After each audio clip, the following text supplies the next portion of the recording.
안녕하세요. 인생의 어느 계절에 있든 당신의 하루가 어떠하든 다 괜찮습니다. 법과 지혜와 함께 잠시 마음의 쉼을 누려보세요.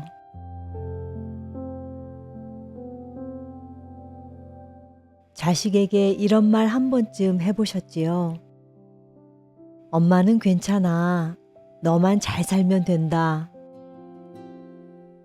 전화를 끊고 나면 괜히 마음 한구석이 쓸쓸했던 순간, 괜찮다고 말했지만 사실은 조금 서운했고, 조금은 외로웠고, 조금은 나도 누군가에게 기대고 싶었던 날, 그 마음을 또 한 번 조용히 삼키지는 않으셨나요? 우리는 자식에게 짐이 되기 싫어서 아프다는 말도 참습니다. 그런데 혹시 아시나요? 부모가 참으면 참을수록 자식은 더 큰 마음의 빚을 지게 된다는 사실을요. 오늘은 자식을 위해 살아오느라 자신을 뒤로 미뤄두었던 부모의 마음, 그리고 이제는 자식보다 당신을 먼저 사랑해도 되는 이유에 대해 조용히 이야기해 보려 합니다.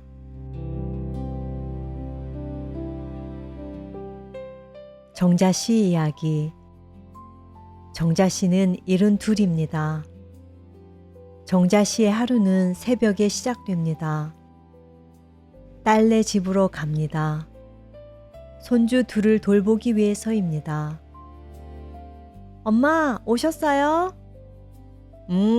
얼른 나가, 늦겠다.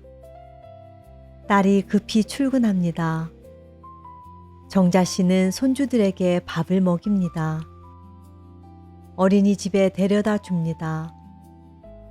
집으로 돌아와 청소를 합니다. 빨래를 합니다. 저녁 준비를 합니다. 오후가 되면 다시 어린이집으로 갑니다. 손주들을 데려옵니다. 간식을 줍니다. 놀아줍니다. 저녁이 되어서야 딸이 돌아옵니다. 엄마, 오늘도 고생하셨어요. 아니야, 괜찮아.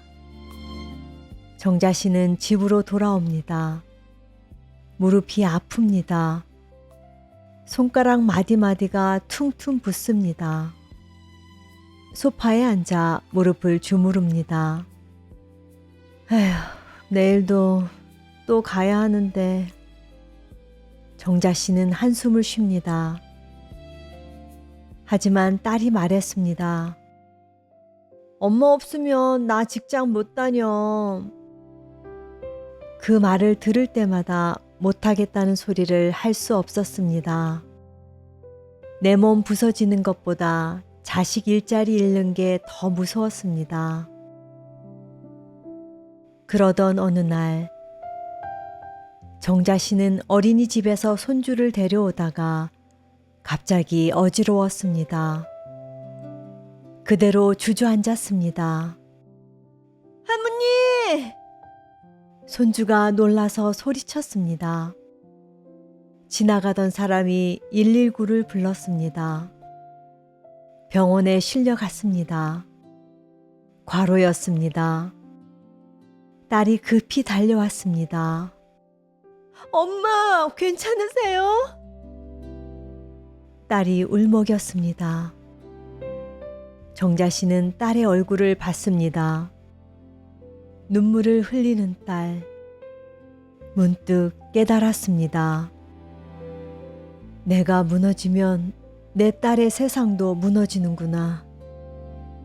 내가 버티는 게 딸을 돕는 게 아니라 딸한테 시한폭탄을 안겨주는 거였어. 정자 씨는 병실에서 처음으로 솔직하게 말했습니다. 딸아, 네 엄마. 엄마 무릎이 이제는 한계란다. 딸이 고개를 숙였습니다. 미안해요, 엄마. 제가 엄마한테 너무... 아니야. 엄마가 솔직하지 못했어. 정자 씨는 계속 말했습니다. 나이 들수록 무릎 주변 근육이 약해져서 관절에 더 부담이 되기 때문에 지금부터라도 재활 운동을 해야 한다고 하네.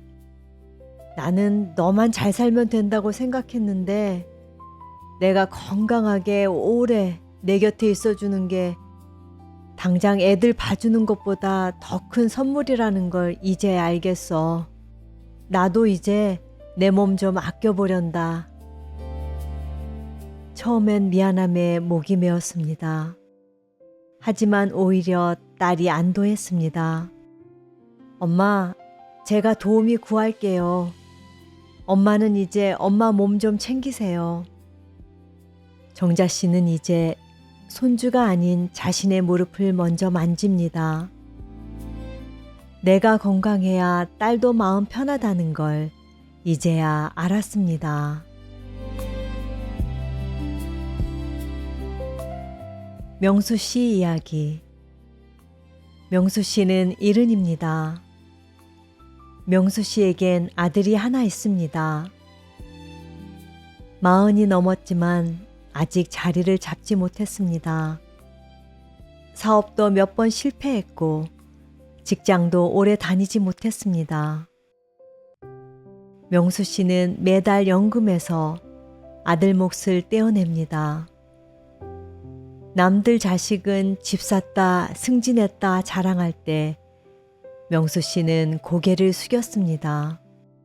평생 입고 싶은 옷 한 벌 마음 편히 사입지 못했습니다. 아버지, 미안해요. 괜찮다. 너만 잘 살면 된다. 명수 씨는 늘 그렇게 대답했습니다. 하지만 속은 시커멓게 타들어갔습니다. 에휴, 내가 언제까지 이래야 하나. 그러던 어느 날 명수 씨는 아들의 얼굴을 봤습니다. 고개를 숙이고 눈을 피하고 말수가 줄어든 아들. 문득 깨달았습니다. 아들의 얼굴에서 자신과 똑같은 죄책감을 본 것입니다.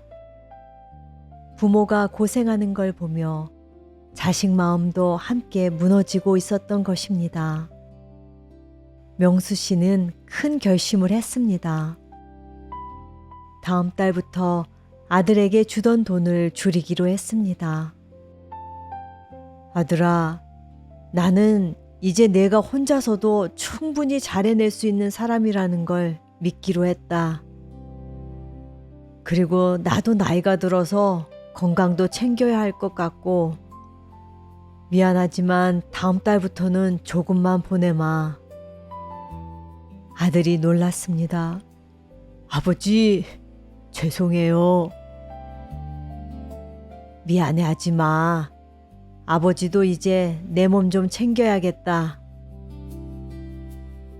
명수 씨는 그 돈으로 평생 처음 자신의 건강을 위한 보조식품을 샀습니다. 산책용 운동화도 샀습니다. 매일 아침 산책을 시작했습니다. 처음엔 힘들었습니다. 하지만 조금씩 몸이 가벼워졌습니다.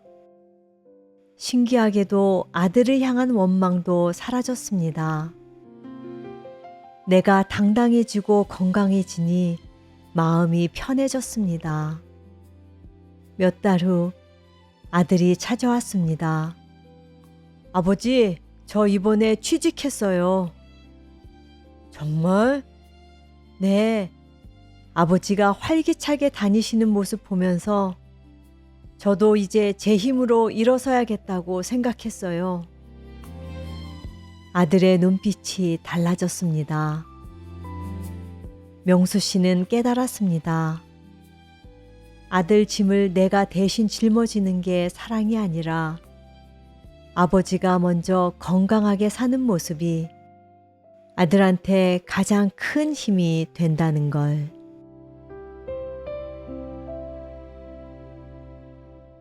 순희 씨 이야기. 순희 씨는 67입니다. 순희 씨는 평생 아껴 살았습니다. 친구들이 말합니다. 순희야, 제주도 한 달 살기 가자. 아니야, 나는 못 가. 왜? 돈 있잖아. 그래도 순희 씨는 거절했습니다.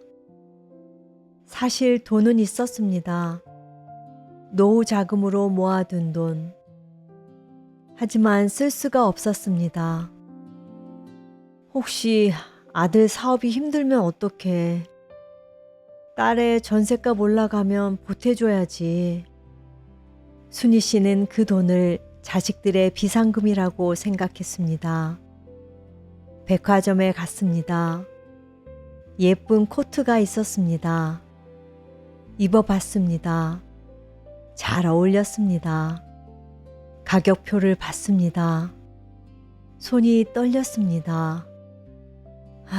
이 돈이면 딸 전세금에 보탤 수 있는데.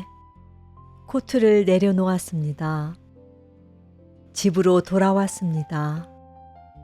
10년 넘은 낡은 코트를 입었습니다. 그래, 우리 애들만 잘 살면 됐다. 순희 씨는 스스로를 다독였습니다. 그게 부모의 도리라 믿었습니다.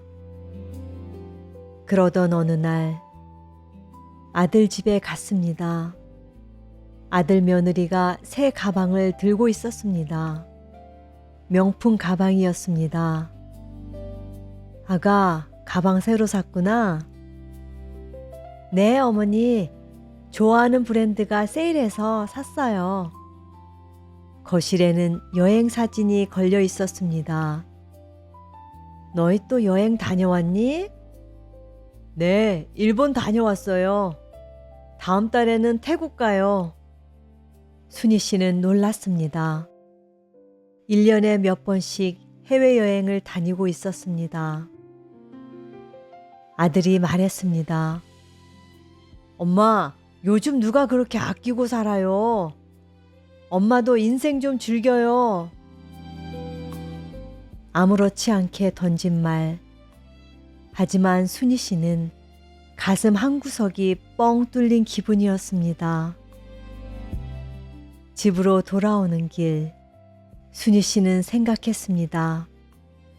나는 자식들 힘들까봐 내 인생을 통째로 비상금으로 묵혀뒀는데 자식들에게 그 돈은 있어도 그만, 없어도 그만인 돈이었습니다. 자식 앞날만 바라보느라 내 하루는 자꾸 뒤로 미루고 있었습니다. 순희 씨는 그날 오래전부터 가고 싶었던 서예 학원을 찾아갔습니다. 등록하려고 하는데요. 네, 언제부터 시작하실래요? 내일부터요. 순희 씨는 웃었습니다.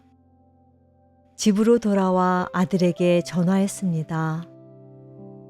아들, 네 엄마. 순희 씨는 처음으로 단호하게 말했습니다. 이제 엄마 노후 자금은 엄마를 위해서만 쓸 거다. 네? 엄마 무슨... 그동안 너희 걱정에 한 걸음도 못 나갔는데 이제는 나도 좀 넓은 세상을 보고 싶구나. 전화를 끊고 나서 순희 씨는 한참을 앉아 있었습니다. 가슴이 후련했습니다. 자식의 짐을 미리 걱정하며 내 삶을 희생하는 게 사랑이 아니야. 내가 내 인생을 풍요롭게 가꾸어 자식에게 미안한 마음을 주지 않는 것이 진짜 사랑이야. 순희 씨는 이제야 알았습니다. 며칠 후 순희 씨는 백화점에 갔습니다. 그 코트를 샀습니다. 입어보니 잘 어울렸습니다. 순희 씨는 거울을 보며 웃었습니다. 이제부터는 나를 위해 살아야지.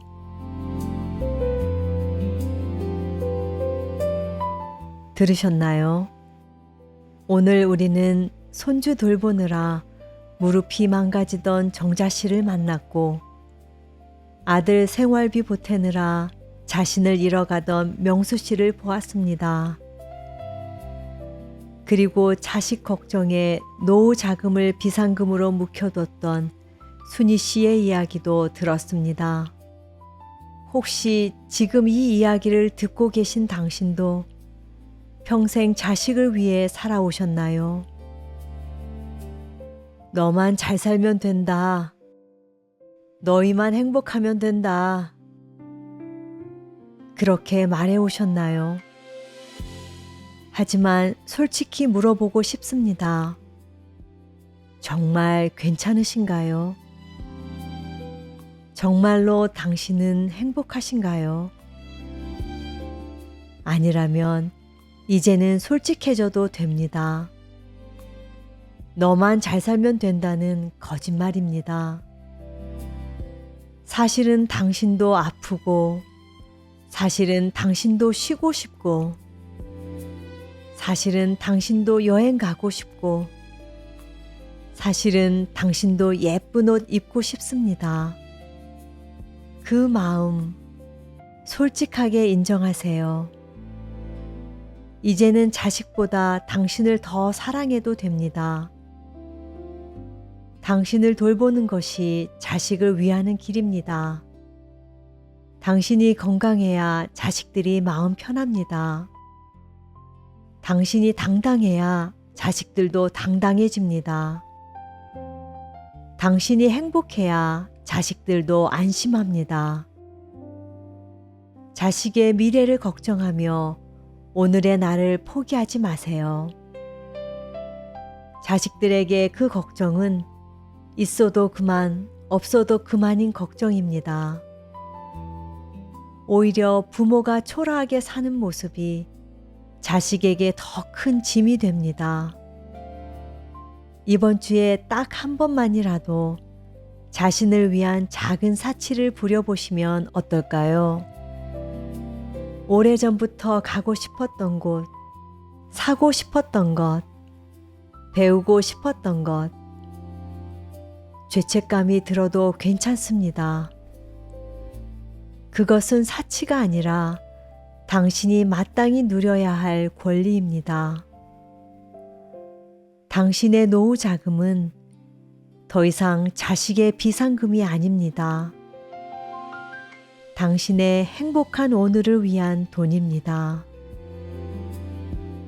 자식을 사랑하는 가장 아름다운 방법은 자식이 부모를 걱정하게 만드는 것이 아니라 부모의 당당한 모습에 안심하게 만드는 것입니다.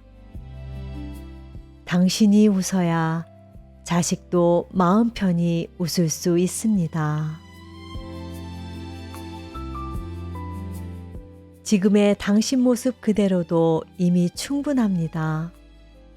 늘 곁에 있는 벗처럼 벗과 지혜가 함께하겠습니다. 화면 아래 구독과 좋아요를 눌러 마음을 더해주세요. 여러분의 따뜻한 응원이 큰 힘이 됩니다.